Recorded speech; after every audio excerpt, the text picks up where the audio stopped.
Welcome everyone to this session of D2C Dialogues. In this session, we'll try to unpack how women leaders build brands and what are some ways of, building a diverse, inclusive, and actually a gender balanced workplace as well as a brand. Aditi, who's the co-founder of Nestasia, and me, Chief of Staff at Fireside, we'll be moderating this session. And we have two amazing women with us, Ayushi, who's the founder and CEO of Fable Street, and Priyanka, who's the co-founder of the sleep company. They will be answering all questions, helping us understand what they are doing within their brands and what is their take on, having a gender balanced workplace and a brand. Both of them are, really innovating using technology to drive products that are new to this Indian environment and obviously taking it to global levels at some point. So really excited that we can, hold this session and really learn from them more than anything. And of course, Aditi and I will moderate, ask questions. For those of you who've not attended this session before, how the format is that for the first 20-25 minutes, Aditi and I will ask them questions, try to get them to give us their insights, and then we'll open it up for Q&A in the last half an hour. You can use the Q&A section or section instead of the chat section for your questions, or at that point, raise your hands and we'll try to bring you in to ask the questions to either Priyanka or Ayushi. Yeah, so great. Let's get started with this round of D2C dialogues. So both to Priyanka and Ayushi, right? We are observing a trend in this current day and age that, a lot of D2C brands have women leaders or women co-founders, founders. What is your take on that? Is this happening because of something? Is this a good thing? What has been some positive or maybe even negative implications of this? But would love to get your thoughts on what is happening in this sector and how is this, driving you both as well? Right. Thanks, Reemsha. Hi, everyone. Super happy to be here and, having this conversation. So I think, so first look at Reemsha, as you said, yes, I think it's a good thing that we're seeing, not just in D2C, but we're seeing more women come into a workplace, right? And absolutely, I think you do have a cause and effect there, right? So first, if you look at any D2C brand, right? Most of the D2C brands, let's look at the consumer, who the consumer is, right? If we look at categories like fashion, your lifestyle, your beauty, your home, right? I think the main reason is the woman in most of the cases is, I think, the decision maker or kind of buyer for these products. So I think intuitively what is happening, it becomes, I think, not easier, but it's important to understand the journey of these consumers and what are the gaps and the drivers that drive certain behaviors, right?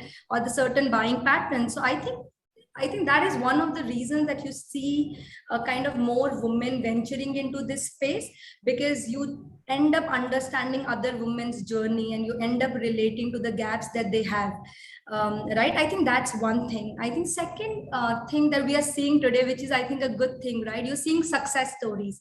You hear Nike, you hear Mama Earth, you're seeing a lot of success stories, which is I think in turn motivates and inspires other women to venture into it, and really follow the suit or follow their passion or their dream, which I feel, is a very, very good thing, because to me, it's not about men or women, right? To me, it's about really the equality, or anybody who wants to do it and who has a certain passion should do it. Ayushi, your take on this? I actually, first of all, thank you for asking this question. It's a very interesting question. I keep asking myself, why is it the case? A couple of thoughts from my end, and also I quite resonate and echo what Priyanka said. Number one, I think to what Priyanka said, that, women are the consumers and the core TG that we're targeting. So the ability to reflect on that journey is better for women, right? So therefore, it's a more natural fit. If you also step back and look at the history around it, most of the businesses, and it doesn't matter whether it is startup or a regular business, right? Mostly run by men historically. And Whereas women are the decision maker, or women are the consumers in significant number of businesses, be it like we run fashion. Women decide what they want and how they want to wear it. Similarly, in multiple places, right? So sometimes the ability to connect and genuinely deeply understand what the consumers want is at times missing, which a woman can resonate a lot more with that need. So that by design, gets women to get translated into women-led businesses around it. I think that's one thing that I have seen. One of the reasons when I ventured into fashion or trying to start in workwear as a space was that most of the workwear brands were led by menswear brands who were translating and putting offshoot of menswear to women's wear. And that's not how it works. We just think differently. We want differently. Men shop on the basis of need. Women shop on the basis of want. Just the core fundamental principles on how women operate and women consumers operate is different. So you would and eventually see women founders coming in the system.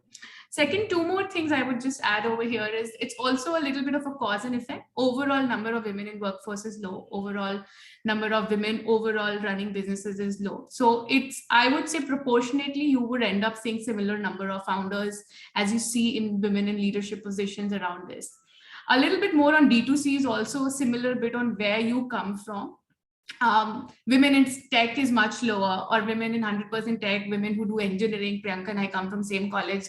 I still remember I was 1 in 6 women out of a class of 100, and same at IMCAL, I was 1 in 10. So, so end of the day, it is quite similar, right? The proportion is carried on. So similarly, women who have direct association with brand in the brand marketing spaces, etc., are relatively more. And that's where you are closer to the D2C space. So I think that's also the reason I would say a little bit of cause and effect on why women founders are driving D2C businesses a lot more significantly as compared to men equally. Third, I think it's more nuanced about the behavioral tendencies of women. I would say, and I mean, here I don't want to categorize men or women. I would treat it as more feminine behavioral tendencies, where the passion and the decision making, I would say, is stronger in a feminine approach to leadership and business and risk-taking ability. So if you associate with the cause, you will at times go all out. And if you therefore also see historically the way D2C brands have been formed, be it like either a Mama or Yoga Bar, or even what I'm doing at Fable Street, and I'm sure at Sleep Company, etc. So many times it is a genuine problem that all of us have faced. And then we have all taken a plunge saying we believe that this is a great business to be. And we have taken that plunge. Having said that, I just want to add one more general thought and nuance to it, because when we say that women are driven with passion, does not mean that women don't think with their mind. And that doesn't mean that they're not here to build larger businesses, but both can exist. And, the second aspect or the former aspect of fashion ensures that you take it one notch further and take that risk. No, great point. I think the follow on to this, I think, would be then, what do you think is that implication on the culture of a brand, whether it's the way the brand is built or how customers are generally understood, or what customer insights you try to get? Is there some sort of an implication there, or what practices do you adopt to do this? Yeah, so, I'll go ahead, Reemsha. So I think, as Ayushi said, right, that women are the feminine nature, right? I think, the first element that plays a role, which is the consumer understanding, and take any D2C brand, right? To build a D2C brand, an iconic or a sustainable brand, the most important thing is understanding your consumer, right? And really empathizing with the problem they have or the gap they have, right? So I think, the women resonate more, and hence I think the intent is to solve that problem, right? Second, I think which happens is, I think the more approachable element. So if you see today's ecosystem, right, consumer is really changing, and it's not just women or men out there, but the consumer is changing. Today's consumer is spoiled with choices, right? Today's consumer wants brands that are transparent, that are really approachable. I can talk to the brands, right? And I think women women, I mean, I think women really understand that, and they are. So I think what we do at the sleep company, for example, every month we have a session where it's talk to Priyanka, right? Which is, all our consumers come out there and they share their feedback, they share what is not working with us, right? So I think that is what I think, given the behavior, I think the traits, you end up doing more, right? And similar from an organization culture, right? I think the two things that differences I would say, or I see, one is I think a little bit on diversity, and I'll add a little bit there. For example, in the, not just in the startup ecosystem, but in the business, is one of the bias I think most people end up having. I think people think that startups, obviously agility and speed is very, very important, right? So I think one of the bias most of us end up having, that men are more equipped to bring that on the table, right? Because we think women have responsibilities beyond work, which could be an hindrance, right? But let's say when a woman or founder or a co-founder is there, you would not have that bias most of the time, right? And hence you would work on building a diversity in the organization. Obviously it has to be very meritocracy based, right? Who fits the role better, right? It cannot be just the fact of men versus women, right? I think that's one thing that you see a difference from an organization perspective. I think the second thing is, the behavior that goes with the consumer also goes with the employees, right? I see more empathetic organizations as well, right? Where you understands even the challenges or the gaps that your employees could have, or the motivations that your employees have, right? So I think that's what I would say really works in favors of what can really help build a brand, as well as a long-term organization, right? Because people is the most important asset to have if you want to build anything, right? So I think that's how I see a little difference in what women could bring on the table, in building brands and organizations.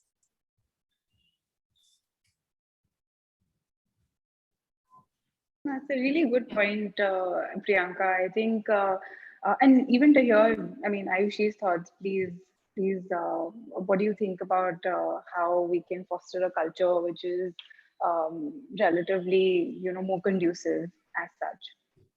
So, yeah, I was also about to say that I think the culture and the customer need identification actually in my head are two different parts. So I'll pick up the element on culture first.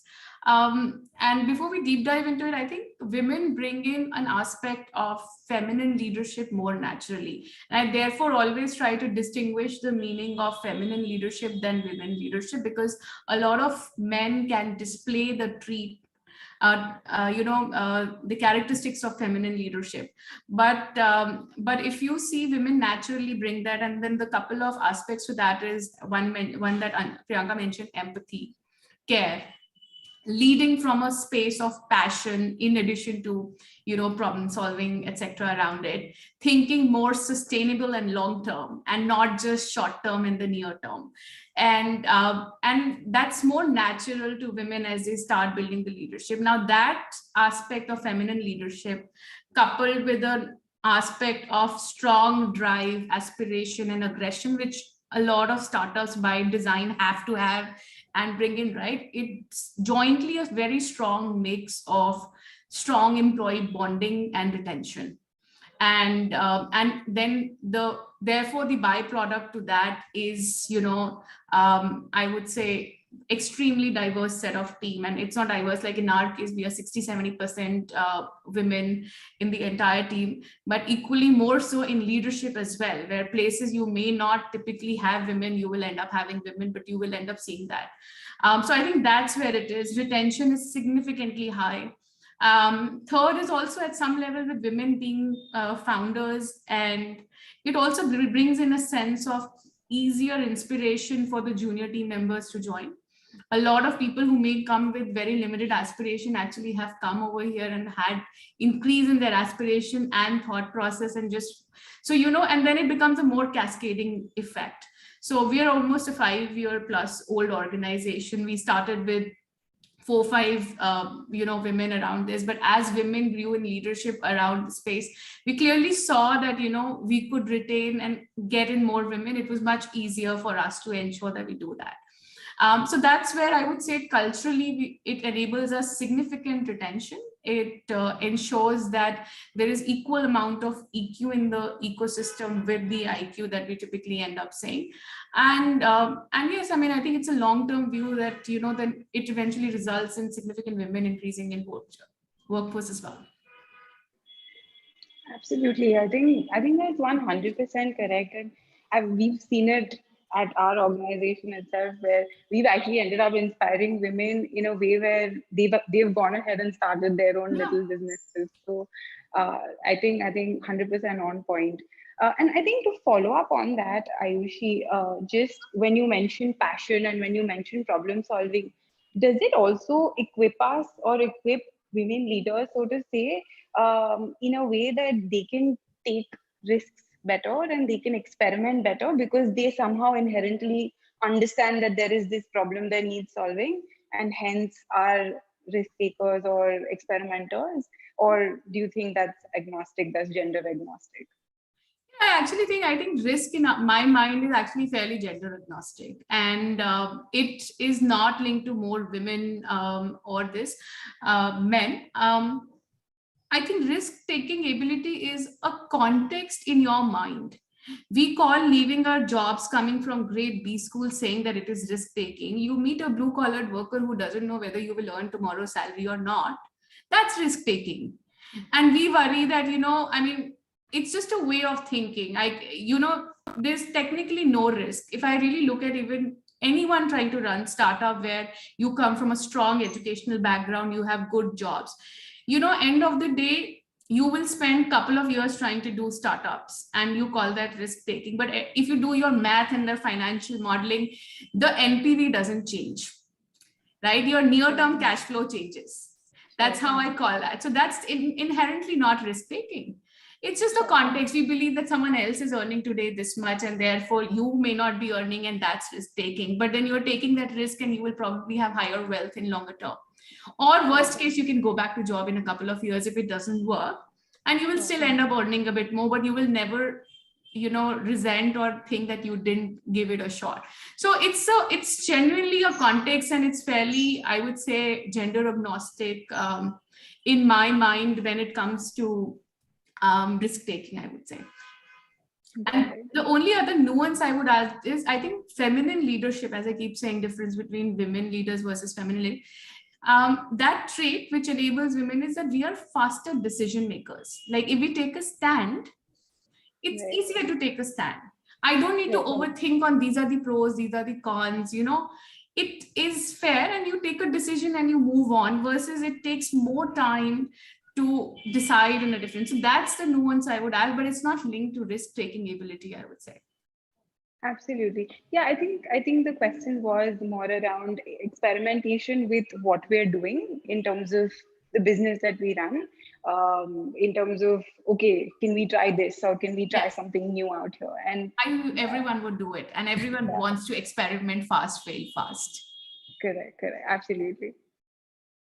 You know, a little bit of, you were mentioning that risk taking is gender agnostic. I think one thing that's definitely changing now is the number of women getting in the tech field, right? Both of you are breaking the norm there. Ayushi, you're trying to build India's largest tech platform for fashion, while Priyanka, you're using technology for your mattress, right? You've IP'd it. What has been the biggest roadblock here, and what do you think definitely needs to change as we in the D2C space, right? Because D2C is all about technology in the end also. How's that experience been, and what are some learnings that you'd like to share with founders, aspiring founders, or just people in general? Reemsha, I think I would look at it just a little bit differently. So I think if, you ask the roadblock, right? To be honest, if I look at today's time, I think it's the best time for entrepreneurs. All people who want to be entrepreneurs, I think it's the best time to be in and to be doing this, right? And the reason I say this is, I think given the number of brands or the startups that you've seen in the ecosystem in the last 3 to 4 years, the whole support ecosystem has come up, right? I think 4 years back, it used to be maybe challenging. For example, today, if you want to start a D2C brand, it's so easy to get online, right? If you obviously you should understand the gap you're bridging, you should have a right product, right? But for example, it's easier for us to connect with consumers. There are tools, there's technology out there, CRM tools, which integrate all the consumer touch points, right? Or for example, for you to have order management, regional warehousing solutions. So I think it's a fabulous time for anybody who wants to be an entrepreneur to really go and, just take the plunge. I think that having said that, I think what needs to change or what needs to keep on evolving, I think is two things, right? First, I think, our intent always is, so I think the ecosystem, the consumers will keep on evolving. We've seen this transition even in the last 2 years with COVID, right? Consumers have become, as I said, very, they have a lot of choices. They've become very, very product savvy, right? They want to know everything. For example, the example I always say, the way a consumer wants to know what's inside their shampoo, right? Why it's going to help them reduce hair fall. Exactly the same way they want to know what's inside my mattress or what is this grid material made up of, right? So I think it's important to make sure that brands should evolve as the consumers are evolving, right? So I think that's very, very important for all of us to keep on making sure that we're listening to our consumers all the time. I think the second thing which is important, and I think which is how do you create, so see, there is always, one can get carried away with building growth. So obviously growth is important, right? But you need to make sure that as you're growing, you're also building a long-term sustainable brand, right? We're all trying to build brands, right? How not carried away with, and it's very easy to burn money and get consumers, right? But how do you strike a balance to make sure that you are building the right foundation and building the right brand and not get carried away with just burning money? So I think that is very, very important for anybody who is looking at building a brand or who wants to get into it, is that think from a business model, think from a sustainability, a long-term point of view. So what is the purpose you're obviously what is the purpose of the brand and how do you bring it to life from a long-term scenario is very, very important. Ayushi, any thoughts on how the tech field is changing completely and how you're leading that? So I think specifically Priyanka did cover, I think, broader roadblocks and when it is, and I totally, by the way, echo, I was vehemently nodding when she was saying all of this. But I think if I look at specifically a little bit more roadblocks, a little bit from the tech front, and this is, I think number one is a little bit of a, it's not a roadblock, but it is the context setting. Typically, historically, people assume that D2C brands don't need significant tech. End of the day, we have to understand that tech is a crucial enabler in all aspects of running businesses, and that enables us to scale in some shape and form. Second thing, which is a little bit more counterintuitive, but happens to a lot of founders, and sometimes I've seen at times more to women founders, or where people don't, we all get easily afraid of what tech is. Tech is not complex. It's understanding, like, thankfully, I'm lucky that I'm an engineer, so I don't get swayed by this. But end of the day, it is good logical algorithm, which can enable you to scale. And if you don't get perturbed by what that tech could be, it's very easy to build. And you can think through that process a lot more structurally and seamlessly. So one, I would say, is that this challenge of saying that D2C brands are not easily built via tech and they are D2C and only e-commerce. And second, to believe that it's very easy to create tech are two important thought processes that we need to really keep that in mind. And third, which is actually a genuine roadblock, is overall hiring for tech is so hard that I don't want to get there. But, and also it's going to be a little bit of journey for a lot of, strong people in tech to believe that D2C are going to lead the tech space over and above the Ubers or the pure tech companies of the world. End of the day, there's a very big open space when it comes to tech where, the operational aspect of running a brand and tech come together. It's not the e-commerce front-end tech, but between the back-end tech and manufacturing, and that there's such a big opportunity there, and that itself will change the profitability and the P&Ls of the world. So, yeah. No, absolutely fair. It's even I sometimes get scared of technology, but when you just sit to understand it, it's so basic, right? And it's not a male-centric thing or a female-centric thing, right? So just a plug in here, folks, if you have any questions, please use the Q&A box to ask them or eventually raise your hands and we'll plug you in. Just moving on a little bit, and this is sort of my favorite question only because you get such different answers to this, is, how do you really think about diversity in a company? And how do you really integrate it right from the get-go, right? And that's not to say that you need only women, right? But just the concept and the theory of diversity, how important is that? And do you think, again, women leaders look at it differently from male leaders, or again, is that just a fad that's being thrown around? Either of you can start. Why don't you go ahead, Priyanka? Sure. So I think, Reemsha, for me, the way I would look at that. So firstly, I don't think a male or a female leader would look at it differently, right? I think diversity to me is about having different perspectives, right? There have to be different point of views in any company, or it's not just D2C, it's not just startups, okay? I think every company needs different perspectives because your consumers are different, right? Different consumers feel differently, right? So it's important. So I think that's why diversity is important, so that there can always be different perspectives, which can lead to certain insights, which obviously help build brands or businesses, right? And the way, so if you need different perspectives, that means you need diversity from different contexts, right? For example, one could look at diversity from a male-female point of view, right? Obviously, we've talked that a lot, what women bring on the table and what men can also bring on the table, obviously, right? Second, it could also be different backgrounds, different demographics, right? Different educational backgrounds. For example, Ayushi was talking about being an engineer, you look at things in a certain way versus, let's say, being, from the creative field, or, so I think given an organization is not just one function, an organization is a cumulative of different functions, different. So I think that's where diversity is very, very important.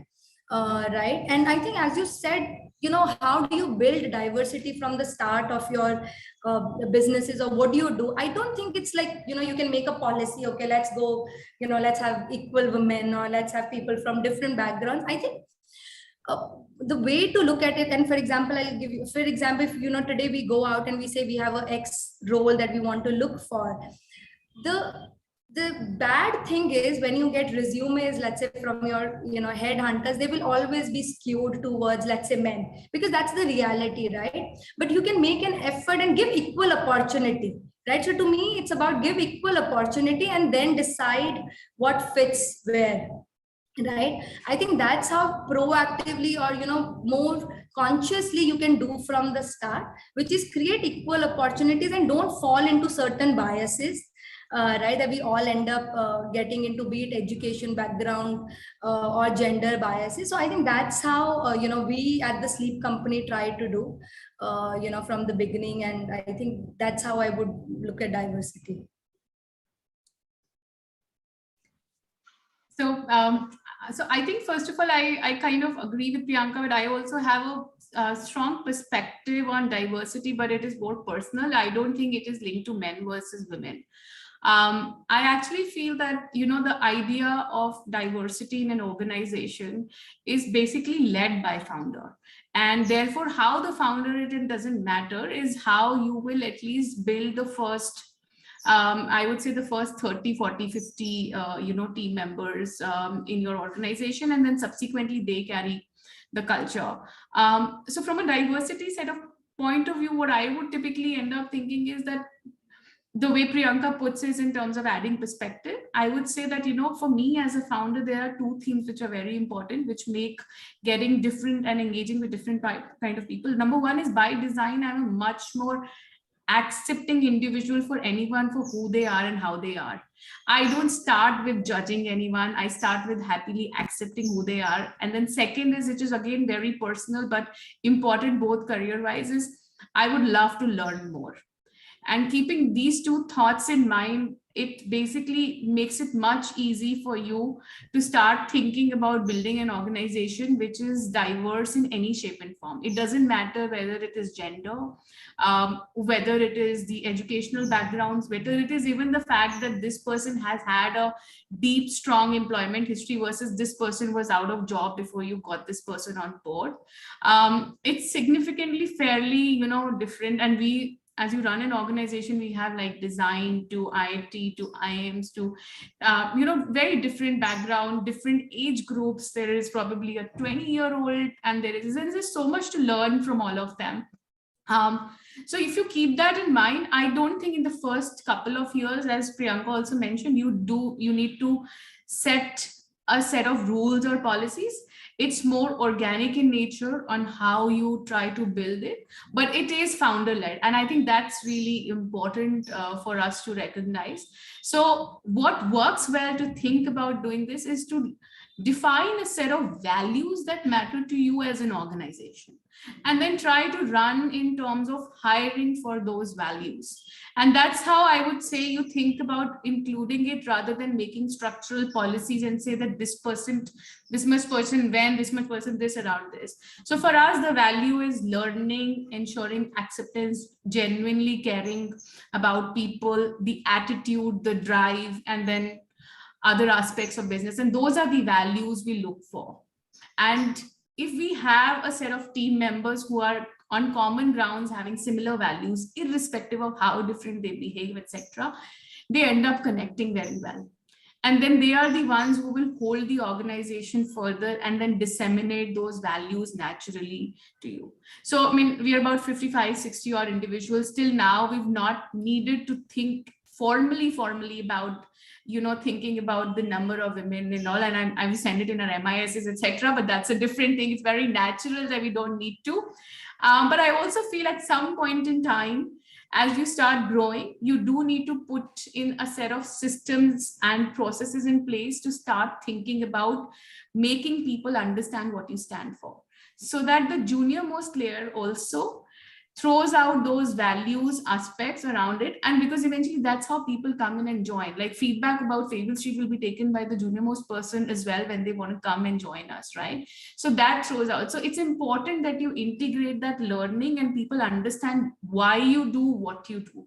So that translation is important. Doesn't need to come in as a paper written set of rules and policies, but that really matters. And that's how you build a set of fairly, as Priyanka mentions, diverse perspectives, a set of people who come together and build something really huge and beautiful. No, I think absolutely, it's all about perspective and making sure you take everyone on the journey, and you're not going away from the point of inclusion. And I think I really liked your point on how you're using values to drive this, right? It's not that target that you have that I want 70% women, but I want people who resonate with this. And that naturally, I think, then trickles down, and then you end up having those kind of practices inbuilt in an organization, right? And given that is what is important, it's important how you nail down those right values, Maybe we'll just open it up for some questions. We've got some questions on the board. Aditi, if you'd like to take over. Yeah, I think there's a question from an anonymous attendee, and they are asking both Priyanka and Ayushi how they started their businesses, especially with respect to funding and finding the right product market fit. So I think a little bit of it Ayushi has already touched upon and Priyanka has already touched upon, but in terms of problem solving and so on. But any further light to shed on this? Thanks Aditi for sharing that. So I think so first I think is about product market fit, right? I think even before you get into the product, I think for both of us, I think Ayushi also mentioned, I think the gap, it's important to understand the gap, right? And most of the time the gap comes from your own journey, right? And for example, specifically for me, this happened when I became a mother, right? And I think if you ask when I became a mother, I was really struggling for sleep, right? And I think if you ask any mothers, the one thing that they would say is become suddenly the most important thing, or the thing that you're most deprived of is sleep, and suddenly, so I think that was the trigger point where, I suddenly, we realized that there is a huge gap in the industry, and specifically the Indian industry, comfort space or the mattress space, that, a product where most of us spend 1/3 of our life had not seen any innovations. The product quality is far worse off than any developed nation, right? So yes, the understanding of the gap got triggered by a personal experience, right? And then I think once you understand the gap, obviously so then we did research and we figured out a lot of brands in this category were entering, and they were trying to solve the gap of eliminating the middleman, right? You eliminate, and that's what a lot of D2C brands do. You eliminate the middleman, get from offline to online, right? But I think given, the background, and I think, I was always working in consumer brands and in marketing, I think, to me, it was very, very important. You do that, but how do you differentiate yourself in the clutter, and how do you really make an impact or help that consumer's life and make them really sleep better, right? And that's where the product comes into the picture. And I think that's where, once we got, we did a lot of R&D. We actually did R&D for almost 1.5 years, before we kind of invented, one of the biggest disruptions, which is our own patented smart grid technology in this segment. I think after that, once you get the product comes, how do you make sure that this is what your consumers love, and this is making an impact that you wanted to make an impact, right? So good thing is today's digital ecosystem, you go launch online, you can launch on marketplaces, you can launch on your website. But I think then the thing which is very, very important as you do your launches, and I think the first set of consumers you have, and the journey continues, right? I think it's a never, you're always learning. I think it's very, very important to listen to your consumers. The feedback that they're sharing, the reviews that they're sharing becomes very, very important to really figure it out if the product really fits with the consumers and is really helping consumers improve a certain part of their life, right? Because I genuinely believe that if you are solving a consumer problem and improving your consumer's life is the only way to build a brand, right? Obviously supporting with all other things. So I think that's very, very important. And today, to be honest, at the sleep company, we have launched a pipeline of products just listening to our consumers. Our consumers first, they love the mattress, and then they want a lot of other products in the technology. So most of our product R&D innovation pipeline is literally basis consumers' feedback, and we use that tool. So for example, what we always do, if we have 2 ideas and we want to figure out what runs better with the consumers, we just go and launch a Facebook or an Instagram survey. We let our consumers vote, right? And I think that's what I think is the best way to test product market fit, right? That's how for me the journey for the sleep company started. That's brilliant.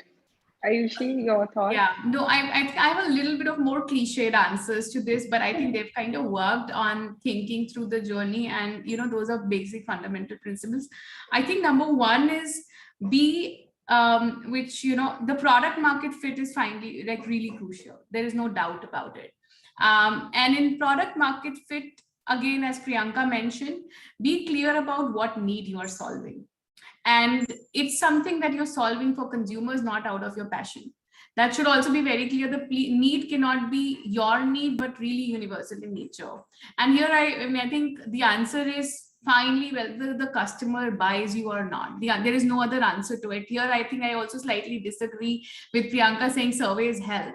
And we do tons of Instagrams and Facebook surveys and this sells and all. Finally, like in this sells and that doesn't resonate well. So for me, I think to finally believe that the need is something that it is, it's that when the customer is ready to put your money behind it and say that, yes, I want it, is when you know that you've cracked the need, right? But that's the core of product market fit. And that's the journey you will need to go through, understand the customers, build the product, reiterate the product. Finally, they need to be able to buy that from you. If they're buying, you have the product market fit, right? But that's step 1 and core to thinking about the PMF, right? The second aspect is being very clear about fundamental business blocks in place. This is where a lot of startup founders at times will get carried away. But in that getting carried away, I would say they've also built really large businesses versus where at least we have built risk-free businesses which will genuinely succeed or will genuinely become profitable and can be run on their own. If you know what it matters to your sector. In our case, it has to be a profitable, low working capital business, which has to be a brand oriented business. And as long as you know those building blocks right, and then build your organization while you're doing it, that's crucial as you think about starting a business and running a business. Third, again, I think in terms of the funding specifically, as the question did ask for, I don't think funding is hard, and I genuinely feel that it is gender agnostic. I may come from a sense of privilege if I say so, and I don't support that women get funded less around this. And I'm caveating that this is really my personal view, but I have genuinely gone through the journey of 2 fundraisers and eventually a third one, etc., where I have seen that investors have eventually looked at the quality of the founder, the pedigree, the background, etc., the clarity of thought in terms of the idea, and then once the business is in the process of running, then the actual quality of execution and the team that has stood by. And it's not been crazy hard to raise funds. It's been as hard that it is for any entrepreneur. And I mean, for me, as I look at it, and case in point, we can make a story out of it. I'm a woman founder, hard. I'm a single founder, hard. But it's not as hard if you're building the right business. Investors do find the right business to invest in, and they would want to go behind it. People are then in it to make money, and we have to believe, therefore, if an investor is also questioning that, you know, they are not ready to fund you, so you may at least be, it's important to you to introspect why, rather than assume that I am not getting funded because I'm a woman founder. And that's how I would leave it. But funding is not hard. In current context, even easier for early stage businesses and Series A, and it would come in. No, great. Those were some great perspectives to get. Ayushi, just there are a couple of questions specifically for you, and I'll try to club them all together. Sure. It's a lot around tech, right? Right from how do you decide what tech to use, given it's a fashion brand, right? So what does fitment and fitment algorithm mean, and how do you decide what technology to use? Second is around on the back end, right? With resources being so scarce in the fashion space, how are you optimizing on this, right? Especially given women's fashion is such a crowded space again, right? Those were the 2 main questions. And one more that's sort of coming is, do you take tech first or do you take the product gap first, right? Which one comes first? Any thoughts on that? So lots packed around that for you, actually. So I answer the last first. Product need gap first. End of the day, you are selling something to the consumer, and it's the product. The customer will only come back for it. We can do great jing bang on tech, marketing, this, that, but finally, if the product, and in our case, it's apparel, if it doesn't look good on you, I can guarantee you that the customer is not coming back. The customer is not even coming back if I'm ready to give almost a free product to the consumer next time. And that's also how women as consumers are. You either love the brand or you hate it. There is no middle ground easily you are tolerant of it, right? So important to understand. So any day the focus and the energy first goes into product. Doesn't mean that we don't think about tech and discount tech. Important to equally recognize that where will tech fundamentally impact your business? And that's how you also therefore prioritize thinking about tech. So for us, tech is at 3 different levels, and where we leverage tech around it. First one is the front-end tech, where you sell to the consumers via your online e-commerce platform. And then you have multiple aspects of tech around the customer journeys and around the right. There it is, that's a problem that's solved for, and solved for in a much better manner than what we can solve for it. There are platforms that exist, you can leverage them. We don't therefore want to go there and say, we will start building from scratch. So, it's very easy to set up a website overnight and start running your business on it and get integrated around this. So that's a space we are happy to buy and not build on our own around this. So that's the front end side of it. Second 2 aspects when we think about tech for us is that 2 critical aspects of our business that are core to us is, from a brand and a product point of view, the core for us is fits. and sizing for Indian women and their bodies. Therefore, getting deeper into the data and what that sizing means and ensuring that we keep collecting that data and using that to improvise our sizing and then keep our customers happier for future. It's a core business rule and a metric. It's a loyalty driver for the consumer. It's a profitability and a retention driver for me to long term. So that's why we chose to invest in sizing as a tech around it. And second bit of tech for us is the supply chain backend. Within supply chain as well, there are multiple layers to it. There are places where tech is available and there are places where tech is not available. The core when it comes to apparel is ensuring that we are working on the lowest amount of working capital or inventory. If you have inventory, you are doomed. It's a supply side game. There was no tech over here. There is a very easy answer. We decided to build it from scratch. Building tech again, so therefore that's how you prioritize. And that's where we went into it. Now, how to think about building it and where it is that eventually we need to have answer V1 first. And we and how you operationalize it. So we did set up our own manufacturing unit, set up a layer of tech around it, tested, etc. around it. And then we decided to scale it up. So you basically have to go through a usual journey of piloting, testing, figuring it out, and then running and testing it at scale. And it's a usual run of the mill process. It's not a difficult process. I think where you need to be clear is where you put in your resources and where you prioritize. And that has to be fundamentally clear that that's a business driver for you, core. Otherwise, there's no point in spending that time because there's just so much to do.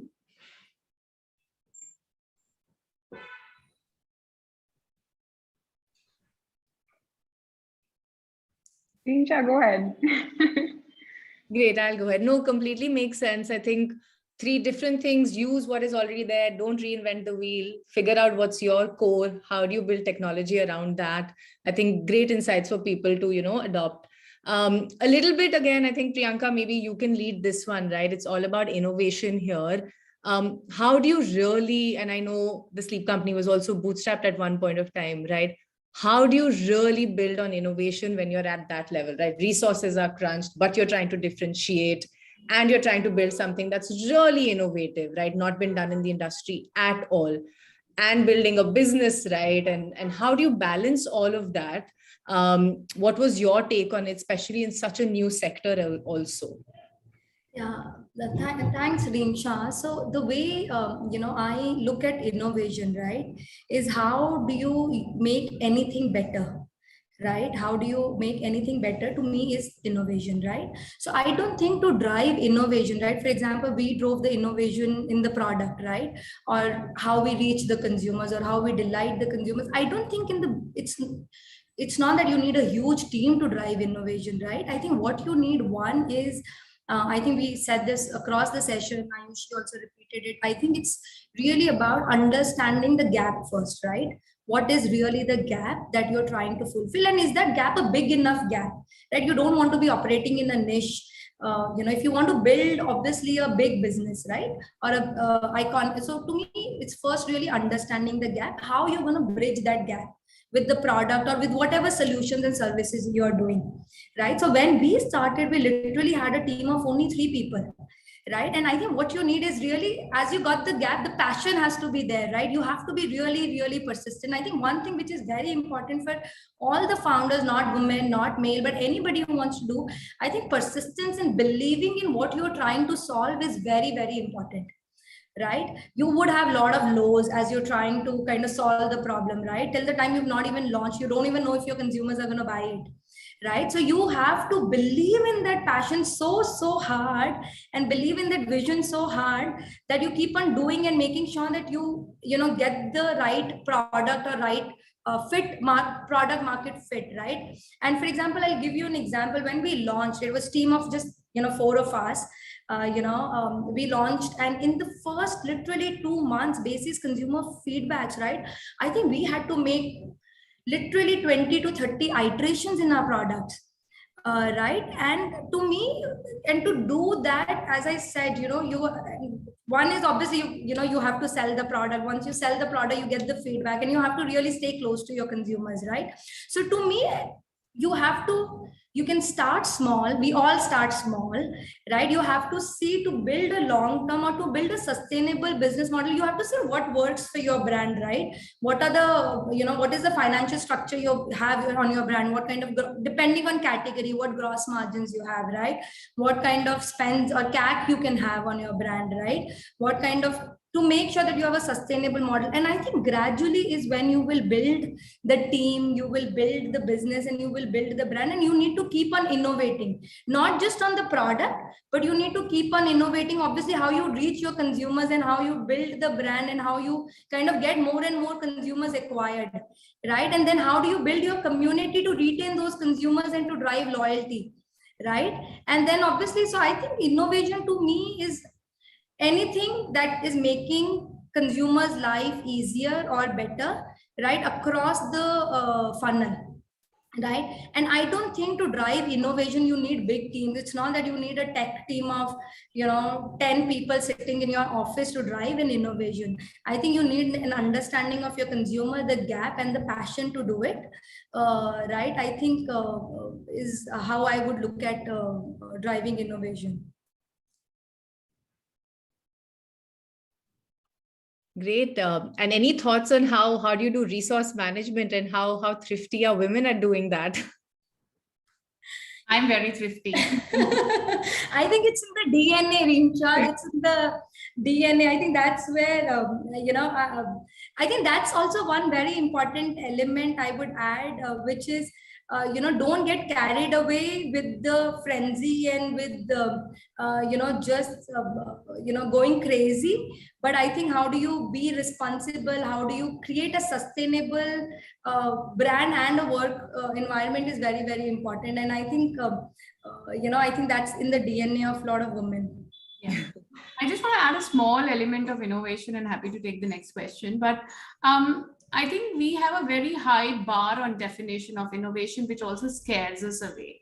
Everyone wants to call what we are calling innovation, etc. Right? So for us, when I started to try to solve about sizing around this, I also started with the place that, oh my God, the entire country has been solving this problem for like donkey's amount of years.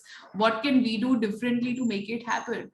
And I literally spent 1 or 2 months trying to do crazy amount of data analytics on size charts that existed completely like all over the world. Literally, I did all of that, and I realized that, my outcome is garbage in, garbage out.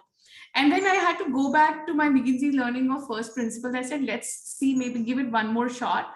And it was about like, let's measure the woman, let's measure the garment that fits her right. Let's measure the woman, let's measure the garment that fits her right. Let's start finding the typical outcomes that we start doing.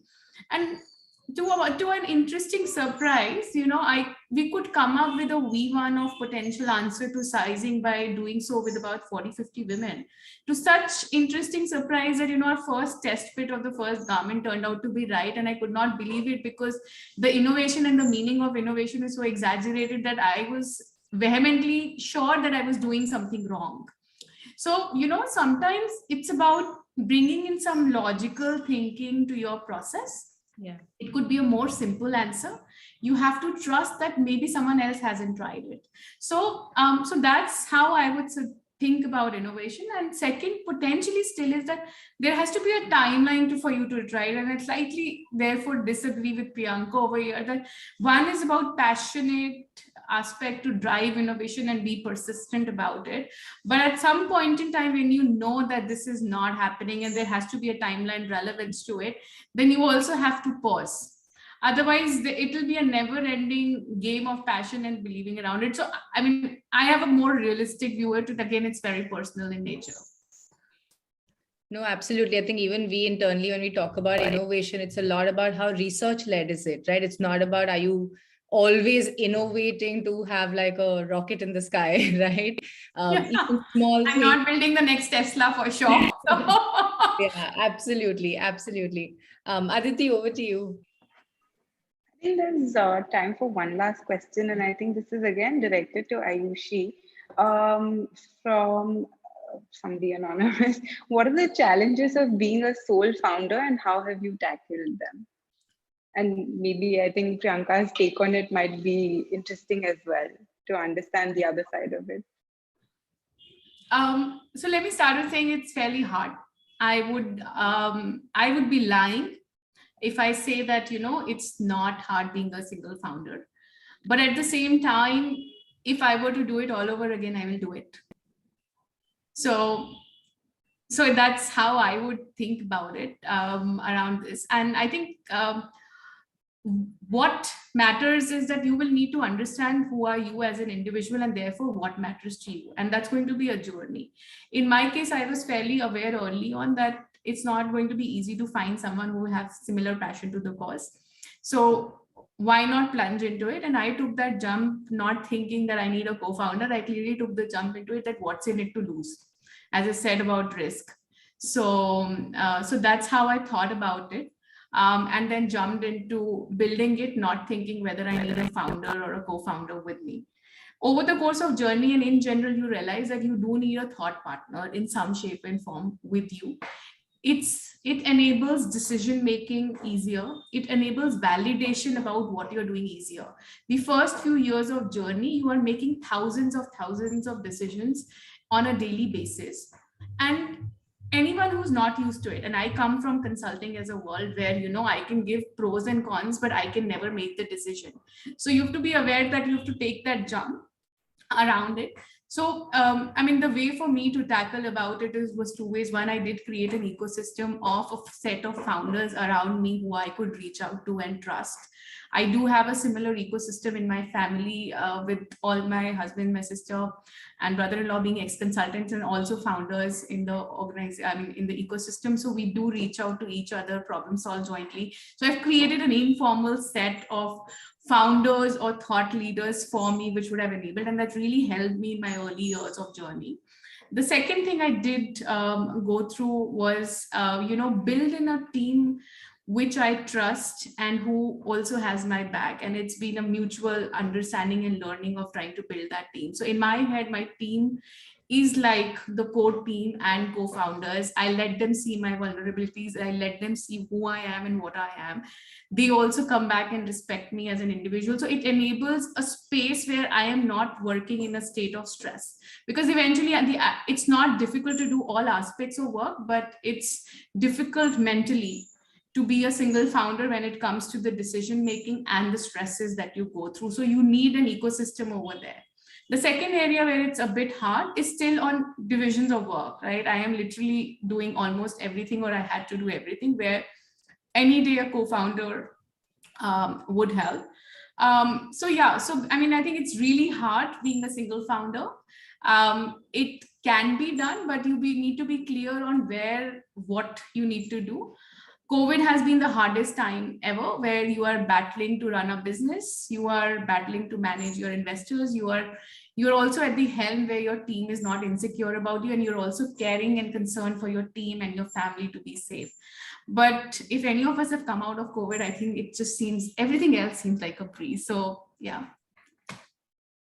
Priyanka, what's your take on this, having a co-founder and a partner on this journey, And what balance, I think, also just staying true a little bit to the topic, a male-female co-founder, how's that been? Yeah, so Reemsha, the way I look at it, it's not to me a one founder versus a two founder conversation, right?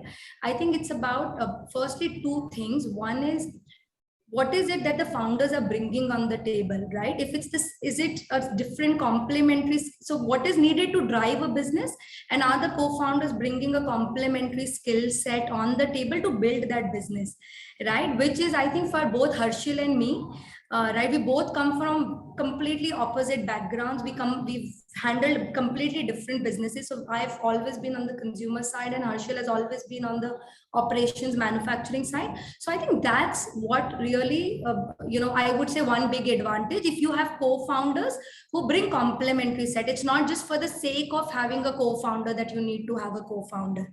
Now, having said that, even if let's say you are two, co-founders or three co-founders, I think what is important is all the elements that Ayushi said. Just because you have more than one founder doesn't negate the need of, I would say, having ecosystem of obviously a great team, right? Because 2 or 3 people can never build a brand, right? You need a team to build a business, right? So I think that is very, very important.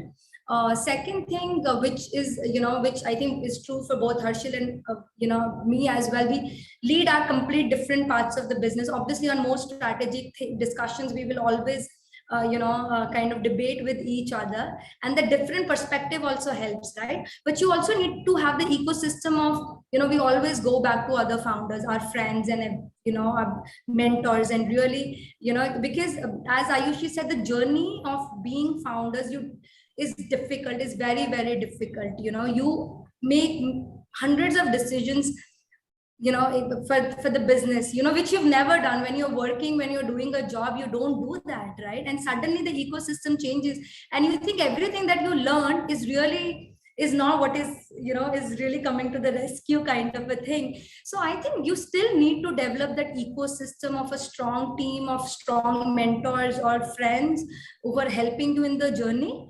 But I think, as I think, it's the best journey, right? I think the only thing that I always tell, if somebody asks me the one regret, why I didn't do it earlier, why I didn't venture into it earlier, right? I think, yeah. No, great. I think we'll take this one last sort of a rapid fire question and then wrap it up. We're completely out of time for both of you. If not what you had started, what would you have done? So Ayushi, if it wasn't Fable Street or women's wear, what else would you have done? And same for you, Priyanka. And what's next for both of you, right? What are you really, really looking forward to? So I'll quickly go and make it quick and rapid. I think I'm fairly, so for Fable, even for Fable Street, I think the core longer term vision is about making women feel beautiful and confident about themselves. So if not Fable Street, I would have ventured into a space around it, but fairly a commercial space as well. What's next in Fable Street? We are doing tons of new brands and new innovations around it. We are launching 2 more brands. One has just been launched, another is in process. So there's a lot of excitement coming in, but we do want Fable Street to be the largest house of brands in apparel space in India and eventually globally. So there's a long journey to go, and very excited about that journey. Now, I think for me, Reemsha, I wouldn't trade it for anything else. I think for me, I love consumer brands, right? And for us, the vision is really, become the world's best comfort tech brand, really change the way people sleep and sit, and we at the sleep company doing lot of exciting stuff. I think as we talk, we're going live into international markets, right? So you would see sleep company in Japan and in UAE, literally starting this week. That's very exciting. We're really learning and building, learning on how we build our omni channel. So I think that's very, very exciting. That's and third is, I think, continue to innovate on products, on that can really, make our consumers sleep and sit better. Sounds great. I think there were some brilliant insights into both of your businesses and into your lives also in some way. And I'm sure everybody who's joined in has had a lot to sort of take back. Just to very quickly wrap it up and very quickly summarize, so to say. We've heard some great thoughts on how women leaders as such have that perspective, have that advantage of understanding needs and consumer behavior better to be able to solve for a problem, and passion and empathy is allowing them to do this better. So thanks a lot, Priyanka and Ayushi, for sharing, and taking time out and sharing with everybody. Thank you so much for having us, guys.